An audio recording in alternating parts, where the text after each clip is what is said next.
Hello, everyone. I'm happy to participate again at the AGI Conference. My name is Arthur Franz, and I'm going to give a talk titled Experiments on the Generalization of Machine Learning today. So a little bit of about me. I have developed my own approach to AGI, so to speak, which is in line with the compression school of AGI. My contribution is about, on the one hand, the development of a theory that allows for a more efficient but still hopefully general compression, data compression. And using that theory, I have implemented a inductive programming system called William, which allows the testing of the theory and is able to solve a diverse set of various tasks, like playing tic-tac-toe, recognizing geometric shapes, simple ones, predicting and compressing simple sequences, and learning from test cases, writing code given test cases. And today I would like to present the extension of that system to machine learning problems.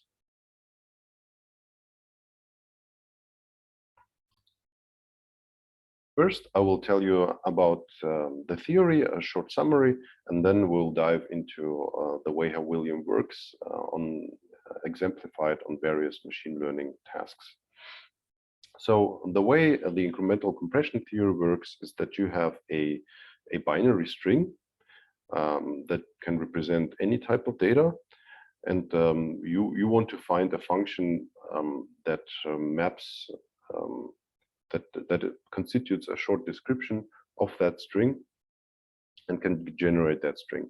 So the way the incremental compression theory works is that you are looking for a pair of functions which are a descriptive map f prime and a feature f that constitute together an autoencoder, as you're all probably familiar with.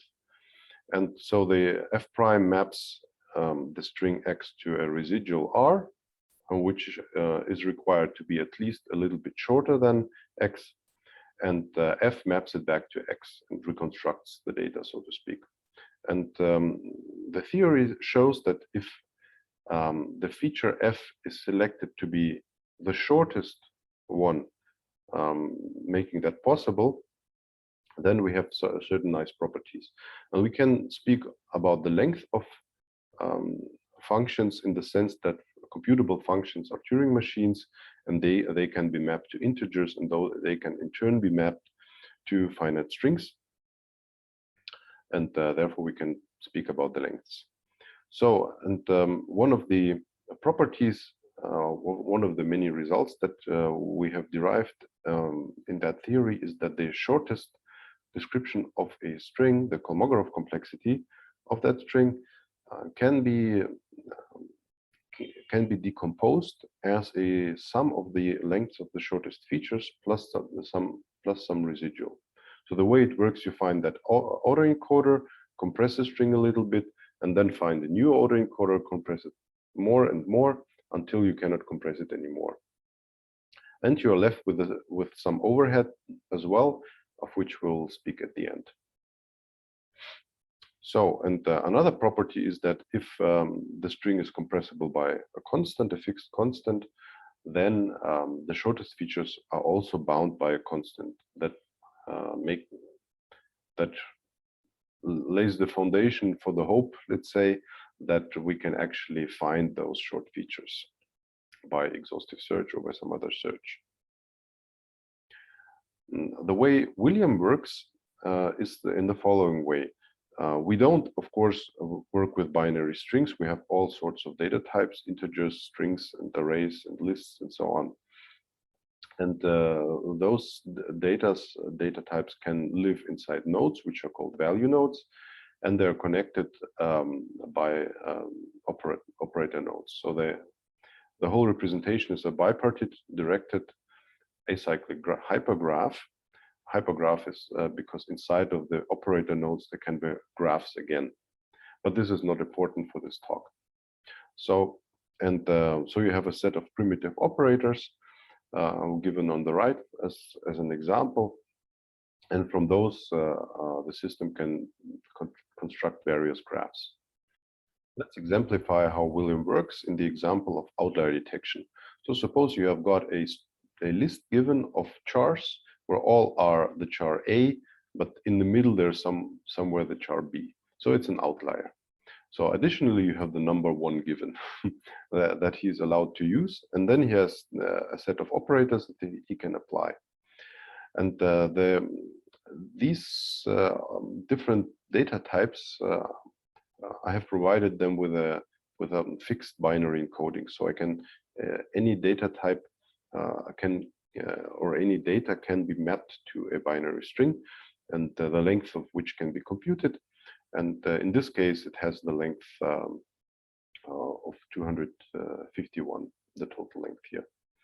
So the way it works is he tries to search through all graphs that can be built here, sorted by their description length. So he tries simple ones first, and then goes on to more complex ones. So, and I show here only those that actually lead to the solution, but he tries actually all combinations. So now he takes the 1, computes the list containing only the 0. Another operator computes the length, and then get item gets the 0th entry of X of the target, and just takes out the char A in a list. Another operator repeats the char A 26 times and gets a list of length 26, but containing only A's, which is the clean version, the denoised version, essentially, of the data. And I will tell about the color coding in a moment. And finally, he uses set item by inverting it. So the target is given, the output is given, 1 input is also given, and he computes the other 2 inputs of the set item operator. So he essentially inserts the char B at the index 18 into the list of A's and gets what he should get. And as you see on the right, the color codes corresponds to the autoencoder I've introduced earlier. So the green part is the descriptive map, goes from top down, computes the residual, which is the list of blue nodes below, and the feature reconstructs the target again. So the way it works is that this is a cyclic graph here, and he searches for the bottleneck. So he searches for a list of nodes that separate the graph, and the sum of description lengths of whom are the shortest. So he searches for the narrowest part in the graph. And then finally you can remove the descriptive map, and you get a description of the noisy list. And as you can see, the clean list is also present here as a list of only A's. And you have achieved a compression rate of 82%, since the residual here is much shorter than the target. And this is just one step of incremental compression. In this case, he's already done. But in other cases, as we will see, he can take the residual cross-section, as it's called, as this list of nodes is a cross-section, and he continues to compress them further. So let's look at regression, for example. Now, in this example, there are 2 arrays, the X array and Y array. Y is given by 2x plus 18 plus epsilon. Essentially, X is given uniformly distributed between -10 and +10, and epsilon is an independent error term. And what he has here is simply a data set. So he doesn't know anything about dependent or independent variables. He just tries to compress it. So one thing he does is to apply the add operator and decompose y into 1 plus a rest. Essentially, he subtracts ones from y. And the reason, and this is already compressing a little bit, because smaller numbers take less bits, they take fewer bits to describe. So because the description length of a number n increases logarithmically with n. So smaller numbers just take fewer bits. And then he replaces the 1 by a2, and then by a4. And you see here the estimate, the red dashed line increases slowly, and then he replaces it by a 16, and then he uses the x. He subtracts x values from his residual. And what it means is now he has connected x and y in the graph.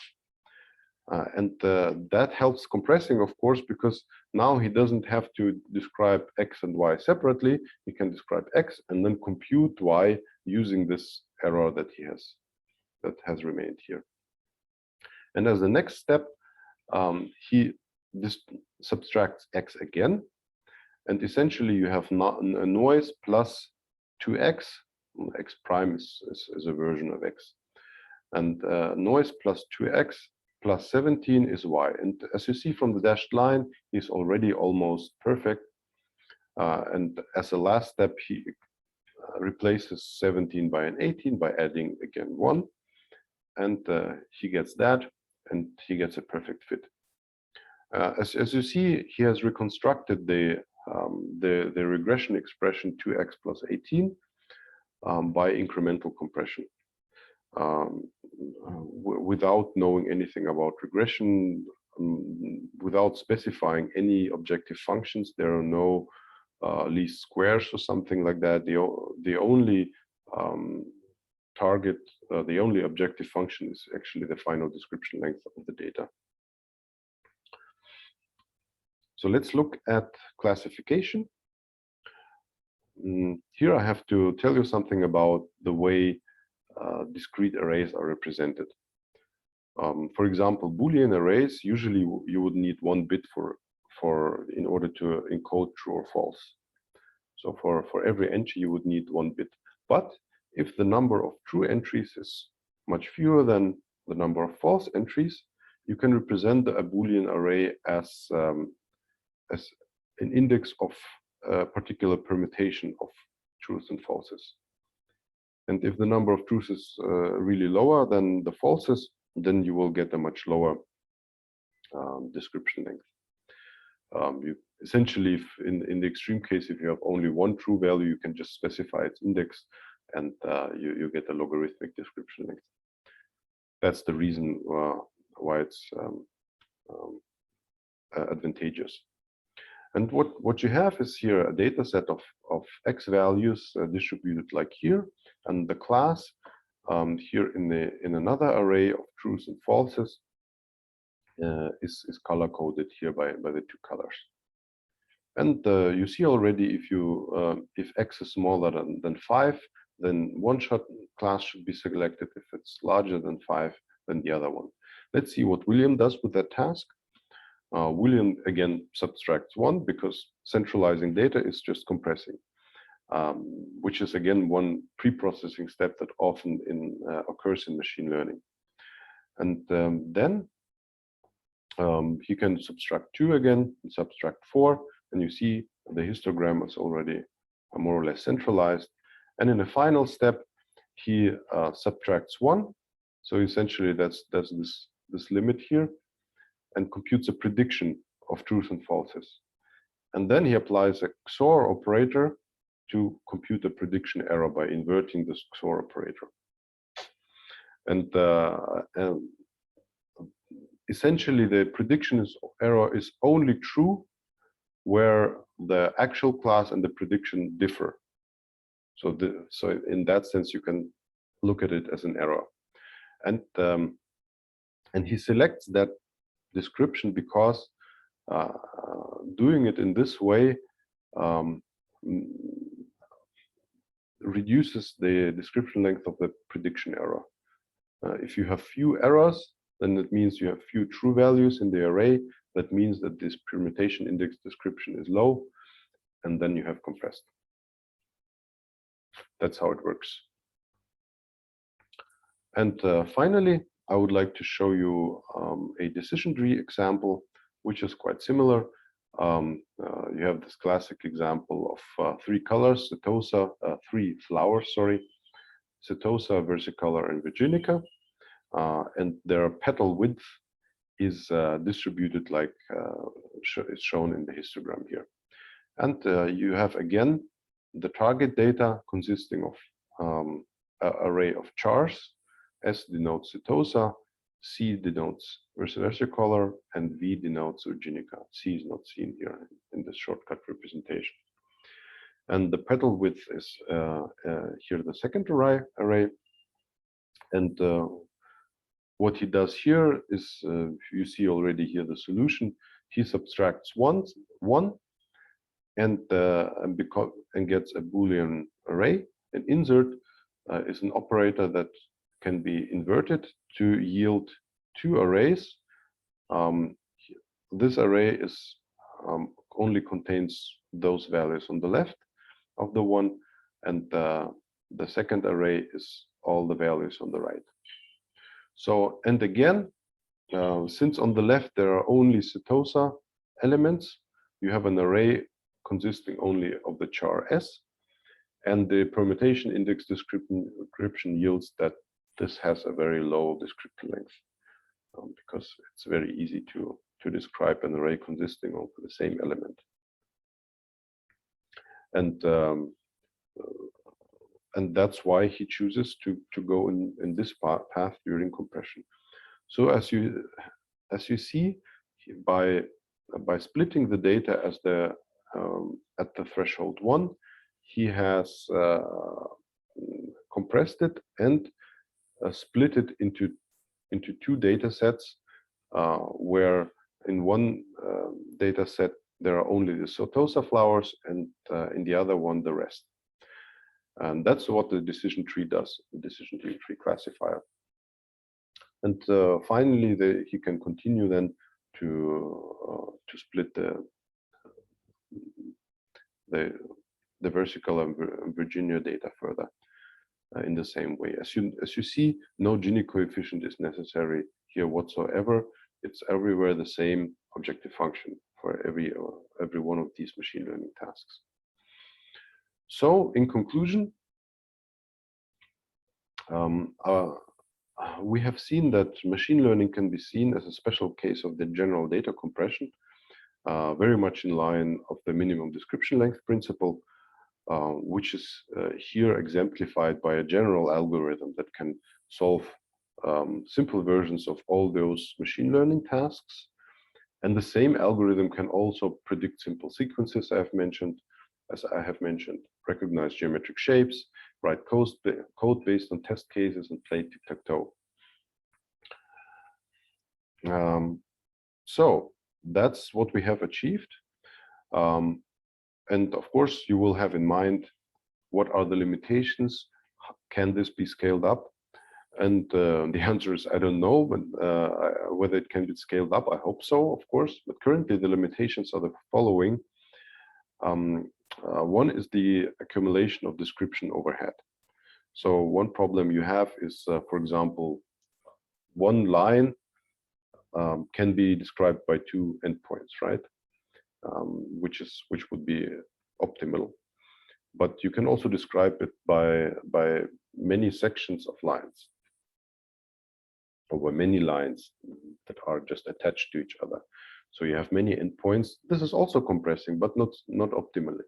And you have these, and this overhead is unfortunately also present in the theory, which is this O of S times log of L of X. And it increases linearly with the number of compression steps S.